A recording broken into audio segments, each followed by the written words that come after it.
Eicher टेम्पोला धडक, दोघेजण गंभीर जखमी. सोलापूर पुणे महामार्गावर तेलंगवाडी गावाजवळ काल सायंकाळच्या सुमारास झालेल्या भीषण अपघातात 2 जण गंभीर तर 4 जण किरकोळ जखमी झाले आहेत. सोलापूरहून पुण्याकडे भरधाव वेगाने जात असलेल्या वॅगनर कार क्रमांक MH12 XQ 8753 च्या पुढील टायरचा स्फोट झाल्याने चालकाचे कारवरील नियंत्रण सुटले. त्यामुळे कार अनियंत्रित होऊन बेंगलोरहून मुंबईकडे जाणाऱ्या आयशर टेम्पोला मागून जोरदार धडक दिली.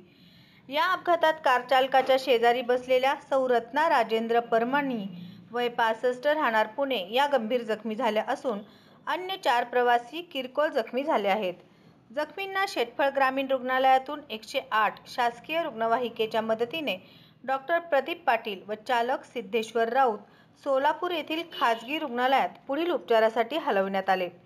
अपघाताची माहिती मिळताच वरवडे टोल प्लाझा येथील गस्ती पथक, रुग्णवाहिका पथक तसेच मोडणी महामार्ग पोलीस मदत केंद्राचे प्रभारी अधिकारी PSI उमेश पवार व कर्मचारी तात्काळ घटनास्थळी दाखल झाले. त्यांनी क्रेनच्या साहाय्याने अपघातग्रस्त वाहन रस्त्याच्या कडेला करून वाहतूक सुरळीत केली. या अपघाताची नोंद मोहोळ पोलीस स्टेशनच्या अपघात विभागात करण्यात आली असून पुढील तपास अधिकारी श्री क्षीरसागर यांच्या मार्गदर्शनाखाली सुरू आहे. वरवडे टोल प्लाझा येथील गस्ती पथक प्रमुख श्री विजय साळुंखे यांनी घटनेची सविस्तर माहिती दिली.